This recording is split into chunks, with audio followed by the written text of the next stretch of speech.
Very quickly do a review of Chained. Is it any good? Is that going to change whether or not I can review it? There was a lovely tweet last night from Tom Charity, who's a very, very fine film writer. He used to write for Time Out in London, who's moved out to Toronto. And he tweeted that one of his contributing editors had said that they only wanted to review films which were good. They only wanted reviews of films that were, that were praiseworthy. It was like the maddest thing ever. Isn't that the whole point of criticism, is that you look at everything and then you decide afterwards whether or not it's good? You can't. And Tom tweeted, I don't think they want critics, I think they want cheerleaders. So in the case of this, are you saying if it's not good, shall I not review it? No, I mean, is your review going to be any good? I doubt it. Oh, OK, well, let's see what happens. OK, so Chained, which is the latest from Jennifer Lynch. I mean, Jennifer Lynch has had a very, very strange career. And, right back to the earliest days of Eraserhead, which is a strange sort of, thing to be born out of. And there are times when you think, OK, there's a vision in there. Here's the story. There is a woman and her son get into a taxi that's being driven by this very creepy character, Vincent D'Onofrio. He takes them home to his house. He disposes of the woman, and then he keeps the child, who he then raises in his house as a sort of slave, who somebody then grows up as a slave come son to the serial killer. And then the meat of the drama then happens at the point at which he wants the son to take over the mantle from him. And here's the problem with the film.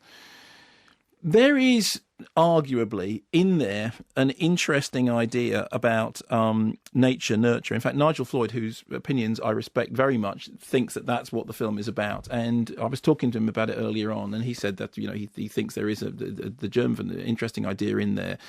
And I can see that. The problem with it is that I don't think that idea is anything like supported by the film, which not only spent an awful lot of its time being just kind of, sort of slightly grisly and nasty in the way which makes you it's not that it's visually explicit, because actually most of the sort of really, really horrible stuff happens off screen and is, suggested by noises.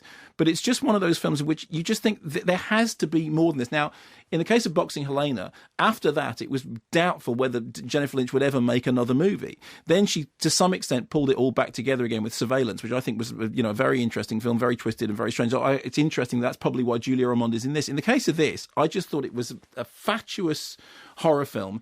And if you want proof of how fatuous it is, it has the worst, most unforgivable, most I don't believe I've been here for 90 minutes and watched this plot twist at the end. And the plot twist was the moment at which I spent an awful lot of it thinking, I'm losing patience with this. Come on, be interesting, because, you're Jennifer Lynch, there is something interesting in here. And finally, it gets to that bit at the end when there's a big plot twist. You go, oh, I'm fine, sorry. There was I imagining that actually underneath all this, there is something interesting happening, but there isn't. It's just a Dumbo film. Now, she's pulled off wild and crazy plot twists in the past, actually specifically in the case of Surveillance. But in the case of Chained, I just thought, you know what, if I didn't know that this was from a filmmaker about whom I should be interested, I wouldn't be in the slightest bit interested.